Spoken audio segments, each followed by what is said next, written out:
привет! Меня зовут Сулейменов Азат. Я являюсь одним из первых выпускников школы НИШ. Закончил ее в 2010 году.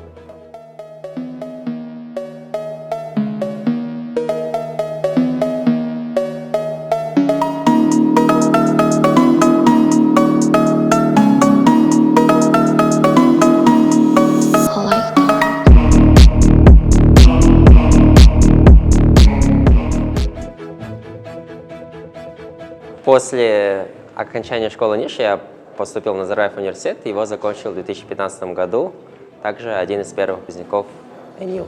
Сейчас я работаю в компании Lucid Motors. Компания занимается производством электроавтомобилей. В компании у меня своя команда, называется Powertrain Systems. Там я занимаюсь разработкой электромоторов и трансмиссий. Я поступал в НИШ в 2009 году, и тогда школа только открылась, только устанавливались новые процессы, и я уверен, что я сдавал было совсем другим, что люди сейчас дают для поступления в НИШ. Но в моем случае это были два экзамена. Один – тестирование на общие предметы, и второй экзамен – математика-физика, там уже были задачи посложнее. И вот на основе этих двух экзаменов около 20 человек поступили в новый класс в НИШ. Я был один из них. Почему я решил поступать в НИШ? Я бы сказал, большой импакт сделали учителя, которые пришли в эту школу. На самом деле в школе одни из лучших учителей Казахстана, и я последовал за ними, чтобы они мне дали все необходимые навыки и знания.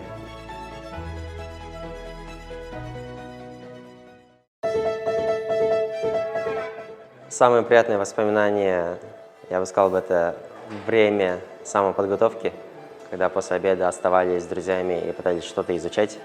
И не только что-то изучали, но и хорошо проводили время с друзьями, играли в разные игры, чего не было в других школах на тот момент.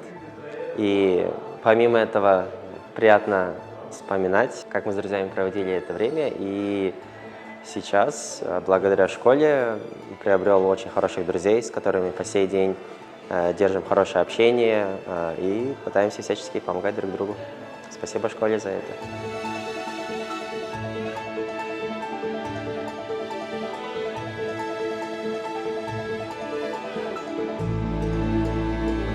Довольно интересный вопрос, потому что я поменял немало специальностей, но могу сказать точно, что все это время я был инженером. И почему я именно решил развиваться в сфере инженерии? Наверное, то, что меня всегда интересовала математика, и последние годы обучения в НИШ меня начала интересовать физика. И именно инженерия — это та специальность, та сфера деятельности, где ты можешь применять свои точные навыки, знания по математике в чем-то applicable to real life and build really cool things out of it. Я поступил в Назарбаев университет, и, честно говоря, даже не думал, что буду учиться на английском языке. Немного предисловия. Здесь английский язык для меня был самый нелюбимый предмет в школе, и я все время в школе думал, что пойду учиться в МГУ, стану математиком, и у меня все в жизни получится. Последний год обучения в НИШ открывается новый университет, Назарбаев университет, и показывает перспективы, которые там есть. И в тот момент многие одноклассники решили туда поступать. Было много рекламы и пояснения нам, чем хорош этот вуз. Я бы сказал, эти поступления одноклассников и вот этот пиар, реклама вуза повлияли на меня, показали мне, что, проучившись в этом вузе, мир для меня откроется. Я получу доступ на европейский, на американский рынок труда, либо если же что-то свое развивать, обучившись на английском языке, это будет делать намного легче, нежели на других языках. Это было про бакалавриат. Я обучился на Назарбаев университете на бакалавриате, получил специальность химического инженера. После этого я поступил на программу PhD в Бостонский университет. Двойная программа, магистратура и PhD вместе. на специальность материаловедение. Почему я решил туда поступать? Потому что на тот момент, на третьем курсе Назарбаев университета, я для себя решил, что я пойду в науку, буду заниматься научной деятельностью, и PhD – это как раз-таки то, что мне нужно. Так я решил поступать в Бостонский университет. Обучаясь там, PhD я так и не закончил. Я дропнулся с этой программы, получил диплом магистра и ушел на рынок труда. Честно говоря, я начал учиться по-другому, и в этом заслуга наших учителей. До НИШ я не понимал многие предметы, единственный предмет, который я понимал, это была математика. Придя в НИШ, я уже начал понимать, что значит физика, как она работает. Я начал понимать орфографию русского языка, я начал понимать историю хоть как-то. И я бы сказал, за то короткое время учебы в НИШ я научился правильно учиться и воспринимать, поглощать информацию. Это тот самый навык, который все еще мне помогает. Я все еще всю жизнь учился, учусь и буду учиться. И даже университет — это не исключение.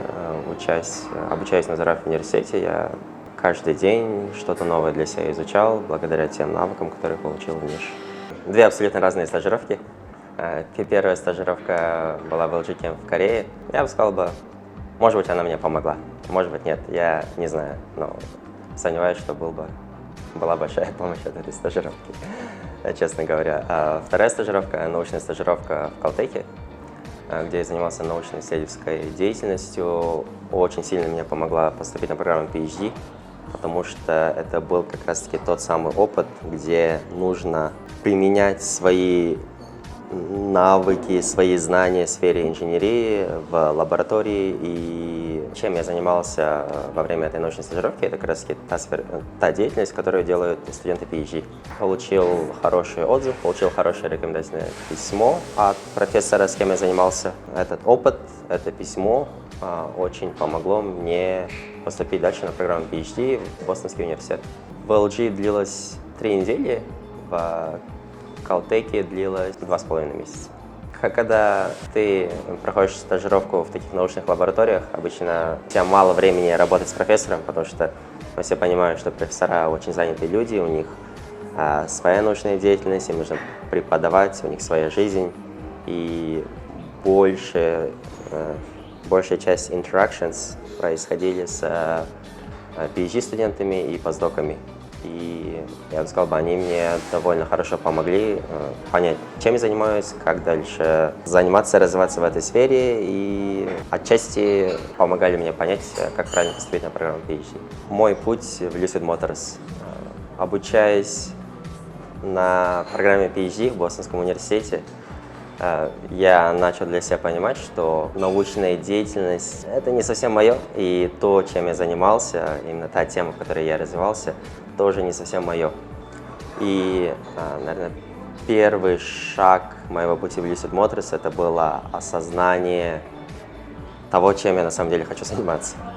И что я делал в Бостоне, на листочке А4 я начал просто-напросто выписывать то, что на самом деле меня интересует. И одна из этих тем — это были автомобили и автомобилестроение. На том же самом листочке, только в другом столбике, я расписывал свои навыки и скиллы, которые у меня были на тот момент, и чем я смог бы заниматься. И я начал...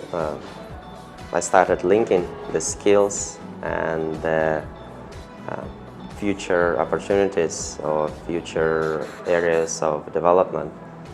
И на таком видном месте, что было довольно очевидно, это и было мне пойти в сферу автомобилестроения. Теперь, если мне идти в сферу автомобилестроения, то, естественно, ни для кого не секрет, электрокары — это будущее, и если развиваться там, нужно делать электроавтомобили. Теперь, если делать электроавтомобили, то где и как, в какой компании. И я начал рассматривать все нынешние на тот момент и стартапы, и уже established companies who do electric vehicles. Начал к ним подавать, начал ими более усерднее интересоваться, читать про них. Одна из таких компаний была Lucid Motors. Они мне ответили, я им понравился. И с того момента начался интервью-процесс, который длился довольно долго и который, я бы сказал, на самом деле был очень таки сложный. В начале этого процесса я начал понимать то, что да, на самом деле те скиллы, которые требуются, у меня их недостаточно, потому что та специальность, та должность, на которую я подал, это была механическая инженерия. Я должен был работать как инженер-механик и строить трансмиссию и электромоторы, дизайнить трансмиссии и электромоторы. Я этого никогда не изучал, и что мне пришлось сделать? Я взял все эти книги по механической инженерии и буквально одну за одной проходил, изучал материал, решал задачи. Сам себя готовил к этой должности, к этой позиции. Теперь, возвращаясь к интервью-процессу, у меня он длился буквально, я бы сказал, примерно 2 месяца. Каждые несколько недель мне писал мой будущий менеджер, задавал вопросы по имейлу, были звонки, на которых они задавали разные вопросы в сфере инженерии. Процесс прошел довольно интересно, я бы сказал, мне очень понадобились те самые знания, больше всего понадобились те знания, которыми я сам обучался по механической инженерии. И что буквально происходило, я какую-то тему изучу, пойму одну тему в сфере механической инженерии, и на следующий день у меня интервью-процесс, и мне задают вопросы по этой теме. И я уже знаю, что это такое и как на это ответить. Так и прошел интервью-процесс. В конце концов, после многочисленных онлайн-звонков меня пригласили на on-site интервью. Я полетел в Калифорнию и там поговорил со всей командой и с CEO. Тоже было много вопросов, понимали друг друга, подходим ли мы друг для друга. Этот процесс прошел довольно хорошо. Потом, через пару месяцев, мне дали оффер, и я туда пришел. Советы по hard skills. Многое зависит от тебя. То, что учат в университете, это, конечно же, хорошо, это полезно, но в университете никогда не даст всех тех навыков, которые тебе необходимы по жизни. И я бы посоветовал очень много учиться самому, саморазвиваться, брать онлайн-курсы, офлайн-курсы, понимать, где ты хочешь, в какой сфере ты хочешь развиваться, и смотреть на те необходимые hard skill, навыки, которые там нужны, и один за одним их проходить одному, изучать.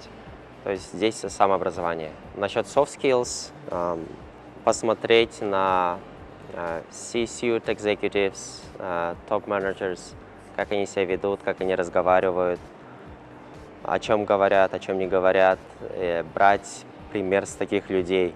И люди очень много говорят про soft skills.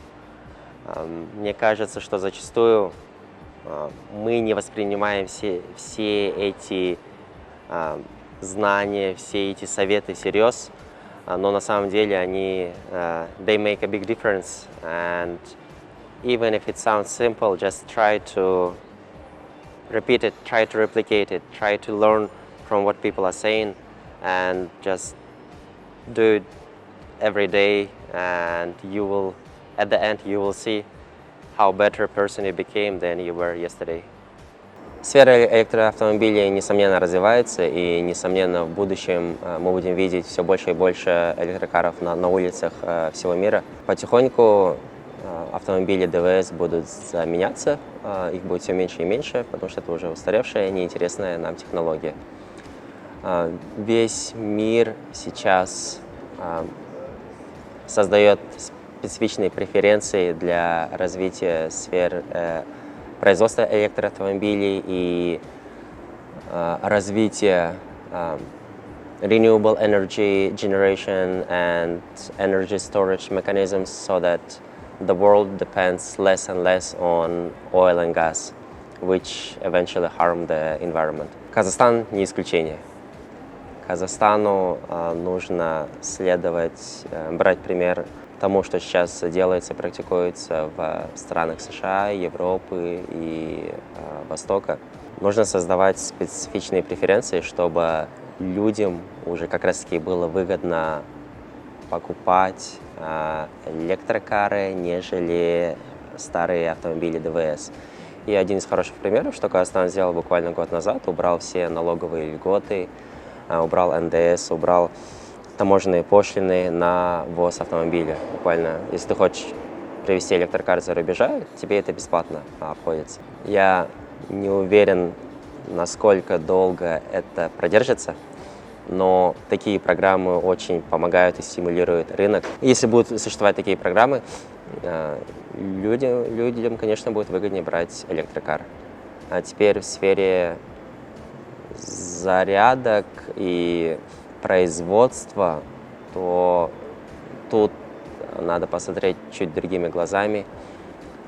Тут нужно искать технологии, нужно искать, создавать какое-то производство в Казахстане, чтобы все меньше и меньше зависеть от импорта этих же самых whatever is needed to have electric vehicles growing in Kazakhstan. Да, нужно развивать те технологии производства станции, нужно развивать технологии производства автомобилей, нужно развивать технологии производства батареек. У нас есть литий, есть много полезных ископаемых. Я знаю, что сейчас ведется ресерч, ведутся коммерческая деятельность по разработке этих месторождений и разработке этих батареек. Нужно продолжать, нужно развивать это все, но нужно показать интерес рынку, инвесторам, насколько это прибыльно, какие большие rate of returns possible if they invest money here, and at the end it will succeed if there is a right support and protection from the government. Мы поговорили о том, что возить сейчас автомобили довольно легко и просто. Надеюсь, это продолжится в будущем, но если мы поговорим на тему эксплуатации электрокаров, здесь не совсем легко. Не только в Казахстане, но и во всем мире. Ни для кого не секрет, если у тебя есть электрокар, тебе нужно его регулярно заряжать, тратить свое время, чтобы подзарядить этот автомобиль, и многие сейчас отказываются от покупки электрокара как раз таки из-за таких причин. В будущем это все будет улучшаться, в будущем все будет изменяться. Сейчас весь мир на это смотрит, весь мир смотрит, как улучшить скорость зарядки, весь мир смотрит, как улучшить эффективность автомобиля, как улучшить его рейндж. В будущем будет легче, но если мы поговорим про сегодняшнее время, тебе нужно заряжать свой электрокар. В Америке в этом плане легче, потому что большинство людей живут в своих домах. У них есть свой дом, свой гараж, и ты туда с легкостью можешь установить свою зарядную станцию и ночью ставить на зарядку, и тебе этого заряда будет хватать, чтобы целый день ездить на этой машине. В Казахстане немного другие условия. Мы все живем в многоквартирных жилых комплексах, мало людей живут в домах. И в этом плане немного тяжелее теперь заряжать свою машину. Несомненно, такое элементарное решение – это поставить зарядные станции в этих жилых комплексах. То да, поможет, но приходит со своими проблемами, которые надо как-то решать. Сейчас точного решения нет, это не будет легко. Придется искать другие альтернативы. Но на данный момент, что, несомненно, может помочь облегчению способов установки зарядных станций, это как раз-таки государственная поддержка. Сейчас, если ты хочешь поставить свою зарядную станцию в многоквартирном жилом комплексе, это в законе прописано, то, что это не разрешается, потому что из-за противопожарной безопасности. Потому что это считается опасно, это элементарно противопожарная безопасность. Когда эти законы создавались, электрокаров как таковых еще не существовало, и законы были созданы на основе того, что мы знаем. Сейчас нужно немного корректировать, нужно немного менять законодательство, чтобы упрощить эксплуатацию электрокаров. Я сам работаю в Америке и могу рассказать пример Америки. В Соединенных Штатах Америки очень легко найти себя по своей специальности, потому что рынок довольно большой и есть много различных компаний, много различных условий, много сфер деятельности, где ты можешь Просто-напросто расти и развиваться, если это тебе интересно. Главное — интерес от тебя самого. Если говорить про Казахстан, в Казахстане немного сложнее в этом плане. Да. Ни для кого не секрет, что здесь можно развиваться только в нескольких сферах деятельности. Допустим, если ты инженер, либо финансы или другие специальности, в Казахстане будет тяжело в этой сфере развиваться. И по моему мнению, что нужно делать сейчас? Это развитие новых проектов, это открытие условий для таких людей, чтобы они могли найти себя и могли развиваться. Что поможет, я считаю, это привлечение зарубежных компаний, привлечение зарубежных инвесторов, чтобы у них у самих уже появился интерес развиваться в Казахстане и создавать необходимые условия для таких людей. Они уже создадут рынок труда, который в дальнейшем поможет выпускникам развиваться по своей специальности. Сейчас весь мир открыт, и, честно говоря, у меня нет таких установок остаться в какой-то стране или попытаться всю жизнь жить и развиваться в одном месте. Есть много возможностей, весь мир открыт для этих возможностей. Я там, где есть возможности, и, несомненно, Казахстан — это моя родина, хочется здесь быть, и для этого надо попытаться создать вот эти правильные возможности, чтобы здесь и развиваться. В будущем посмотрим, что будет. Мы с супругой довольно активные, у нас активный образ жизни. Каждые выходные, летом у нас серфинг, зимой у нас лыжи. Помимо этого пытаемся ходить в горы, пытаемся учиться новым видам спорта, новым развлечениям. Время впустую не проводим, каждая минута дорога, и пытаемся активничать. Я считаю, что это классная организация. Нам, всем выпускникам, все-таки надо держаться вместе, надо помогать друг другу. И я надеюсь, что такая организация, как Alumni Niche, поможет нам всем налаживать контакты, поможет нам регулярно встречаться, знать друг об друге, знать истории успехов, показывать мир и всячески поддерживать друг друга.